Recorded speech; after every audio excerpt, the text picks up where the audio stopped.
اعوذ باللہ من الشیطان الرجیم، بسم اللہ الرحمن الرحیم۔ شروع اللہ کے نام سے جو بہت مہربان اور نہایت رحم کرنے والا ہے۔ ہم امید کرتے ہیں آپ خیریت سے ہوں گے۔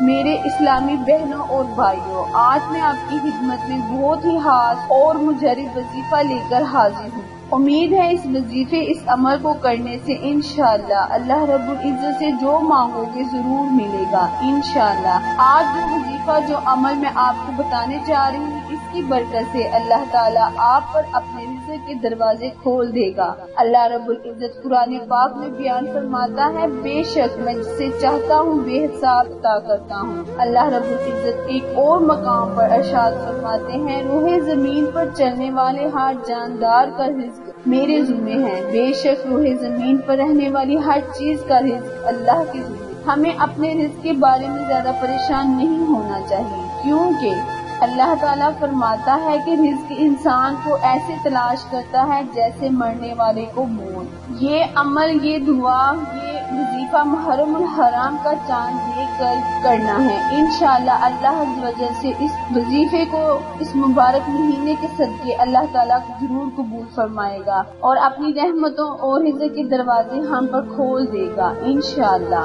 اس وظیفے کو سننے کے لیے میری ویڈیو کو آخر تک لازمی دیکھیں، اور آپ سے گزارش ہے کہ جو میرے چینل اردو کوائس ہسٹری میں نئے ہیں وہ میرے چینل کو لائک کریں، شیئر کریں اور سبسکرائب کریں، تاکہ میری ہر نئی آنے والی ویڈیو آپ تک بر وقت آسانی سے پہنچتی رہے۔ وقت کی نزاکت کو مد نظر رکھتے ہوئے آئے ہم وظیفے کی جانب چلتے ہیں۔ کرنا آپ نے یہ ہے کہ جب آپ محرم الحرام کا بابرکت چاند دیکھیں یا کوئی آپ کو اس کے متعلق بتائے کہ آج محرم الحرام کا چاند نظر آ گیا ہے، تو آپ نے باوضو ہو کر 101 مرتبہ اول آہٹ 7 بار درود ابراہیم پڑھ کر ایک دفعہ دوبارہ سن لیں۔ آپ نے باوضو ہو کر 101 مرتبہ اول آہٹ درود ابراہیم پڑھ کر اللہ سے دعا کرنی ہے، التجا کرنی ہے کہ اللہ تعالیٰ ہمیں اس بابرکت حرمت والے مہینے کے صدقے ہم پر اپنی خیر و برکت عطا فرمائے اور ہمارے مال و جان کی حفاظت فرمائے، اور اس چاند کے صدقے ہم پر اپنی 1000 رحمتیں اور 1000 خوشیاں برسائے اور ہمیں سارا سال خوشیاں اور برکتوں سے مالا مال کر دے۔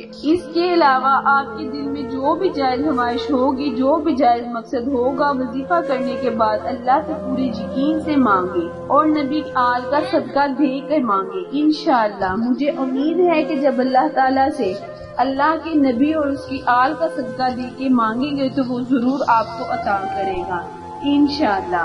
وظیفہ یا عمل کرتے وقت ایک بات کا خاص خیال رکھیں، وظیفہ یا عمل کرنے کے لیے جگہ اور لباس کا پاک ہونا بہت ضروری ہے، خصوصاً آپ کے دل کا، کیونکہ عمل کا دار و مدار نیتوں پر ہے۔ اللہ تعالیٰ سے آپ کی ہر مانگی ہوئی جائز خواہش اور دعا پوری ہو انشاءاللہ۔ اللہ رب العزت آپ کے اور میرے گناہوں کو معاف فرمائے، آمین۔